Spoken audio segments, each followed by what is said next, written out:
I am a geophysicist, and what I am seeing in the real-time oceanic data right now is fundamentally different from anything we have documented in the last 50 years. The Pacific is not just reacting. It is pulsing with a feverish, irregular rhythm that suggests a planet in a state of profound transition.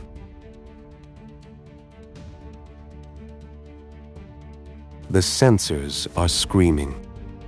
We are watching a massive, anomalous redistribution of thermal energy that defies the predictable boundaries of our traditional models. This is a planetary-scale shift, a literal reorganization of heat that is rewriting the rules of our global weather systems in real time. Think about the sheer scale of this.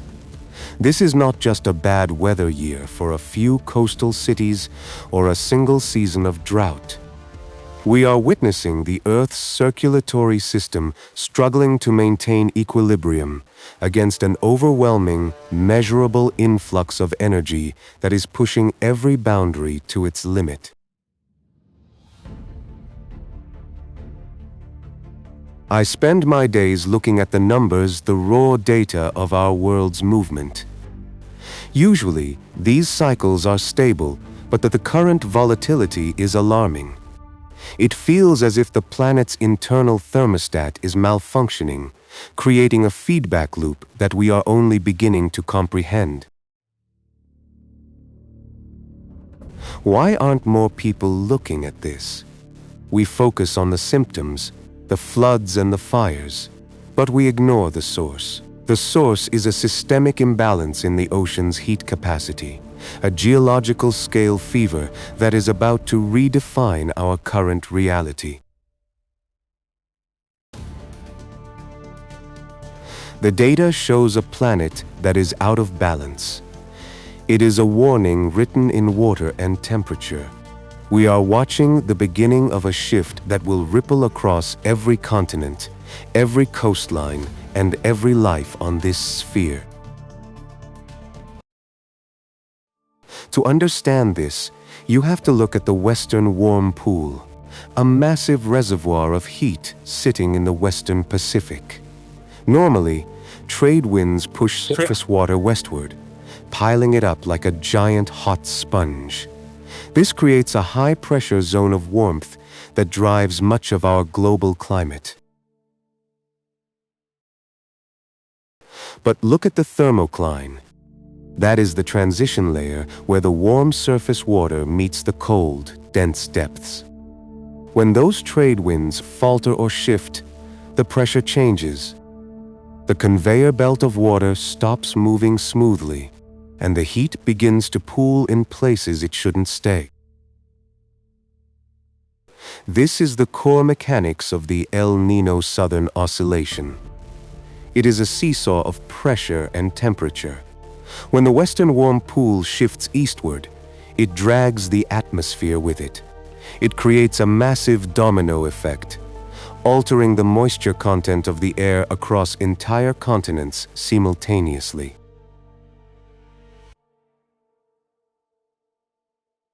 Imagine the water as a fluid engine. Usually, it runs on a steady flow of wind-driven energy, but when that engine stalls, the fuel, the heat, begs to move. It creates a surge of energy that ripples outward, influencing everything from the humidity in the Amazon to the rainfall in Australia. We measure this using satellite altimetry and buoy networks. We see the water level rise by meters in some areas while it drops in others. This isn't just a surface change, it's a deep water reorganization. The volume of water moving is staggering, involving trillions of tons of moving sea. Geologists call this oceanic coupling. It is how the ocean and the atmosphere lock together in a feedback loop. When one moves, the other must follow. Right now, that coupling is becoming erratic. The lock is slipping, and the resulting energy release is creating much more volatile weather patterns than we anticipated.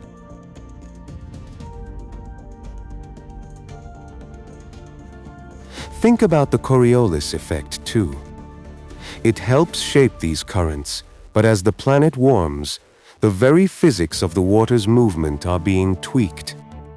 The rotation of the Earth provides the frame, but the heat provides the drive. And right now, the drive is becoming dangerously powerful. Therefore, we have to stop looking at El Niño as a once-in-a-decade event. It is a fundamental mechanism of Earth's heat distribution. When that mechanism becomes destabilized, the consequences are not just local, they are systemic. The ocean is the planet's heart, and it is beating with a new, faster intensity.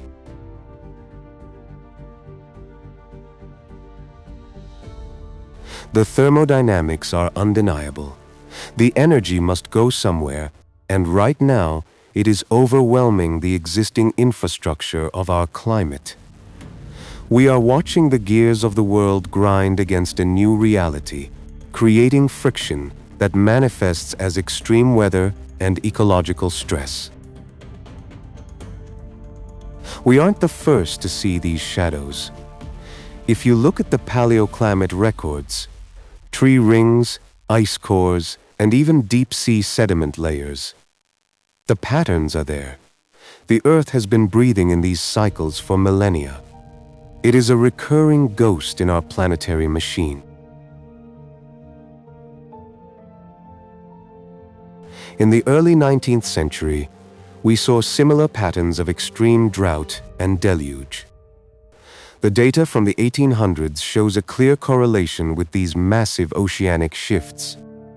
The planet has a memory, and that memory tells us that these cycles are part of a much larger, deeper narrative.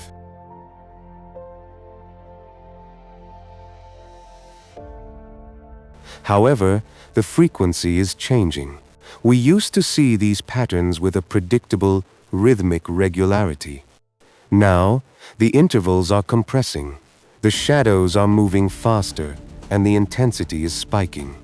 The cycle is still there, but the tempo of the Earth's pulse has noticeably accelerated.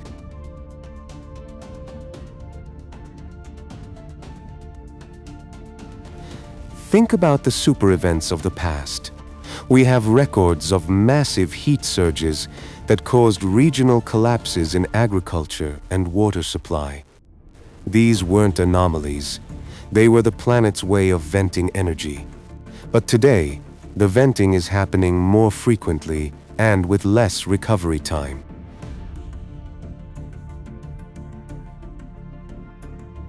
Why did we think the cycle was stable? We based our models on a century of data, but the Earth operates on a scale of thousands of years. We are currently witnessing a transition period where the old rules are being overwritten by a more aggressive, heat-driven cycle of oceanic movement.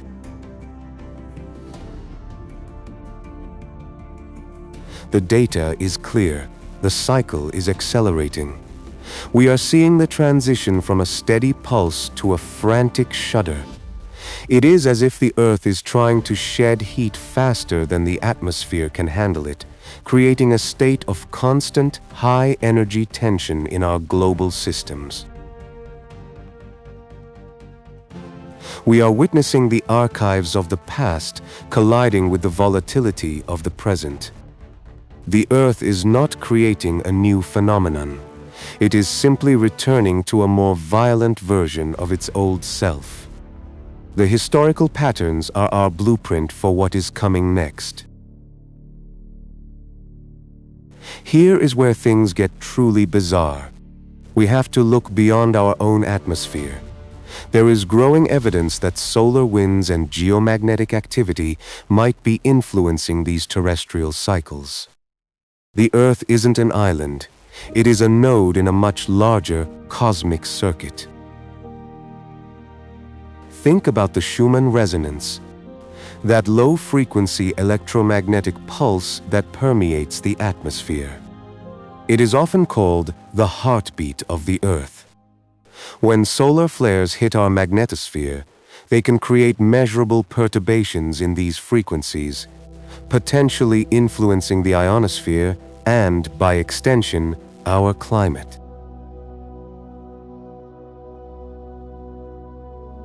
Is it a direct cause? That is the frontier of my field. But we cannot ignore the correlation. The way the ocean responds to solar-induced atmospheric pressure changes suggests a complex, interconnected system. We are living in a world where the heavens and the seas are in a constant, invisible conversation. The magnetosphere acts as a shield, but it is also a filter. It takes the raw energy of the sun and modulates it into something the Earth can absorb. When that filter is stressed by massive coronal mass ejections, it can ripple down through the atmosphere, affecting the very winds that drive our oceans. We are seeing measurable anomalies in the geomagnetic field that coincide with these intense oceanic shifts. It is a subtle, detectable shift in the Earth's background frequency. If the heartbeat of the planet is being modulated by the sun, then our oceanic cycles are just one part of a much larger cosmic symphony. This is the connection they don't often talk about in standard weather reports. They look at the air and the water as isolated systems. But as a geophysicist, I see the wires connecting everything, from the solar flares in the corona to the deep-sea currents in the Pacific.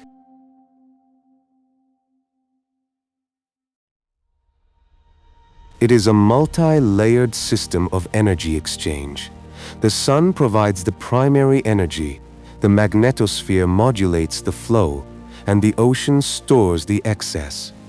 When any part of this chain is disturbed, the whole system feels the vibration. We are currently watching a massive, synchronized vibration across all these scales. We are approaching a tipping point. The data suggests we are moving toward a permanent state of high variability. This isn't about predicting the next storm. It's about preparing for a world where the baseline of normal is constantly shifting beneath our feet.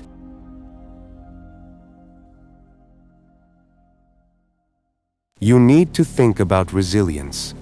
This means localizing food systems, hardening infrastructure against extreme thermal swings, and building communities that can pivot when the weather breaks. We can't stop the pulse of the planet, but we can choose how we respond to its fever. Why didn't we see this coming? Because we were looking at the wrong scale.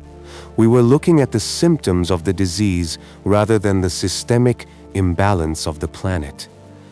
Now the time for observation is over. The time for radical adaptation is here.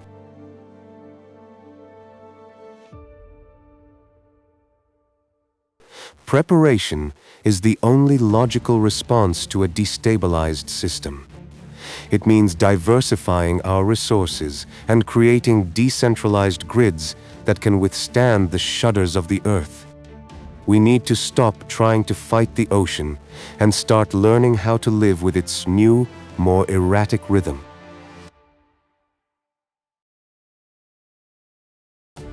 This is the strategy for survival. We need to build a society that is as fluid as the oceans themselves. We need to be ready for the heat, the wind, and the shifting tides of a planet that is finding a new, more intense way to balance its books. The tectonic shadows are lengthening, but we don't have to be lost in them. We have the data, we have the history, and now we have the warning. It's time to pay attention to the pulse of the planet before the fever takes hold completely.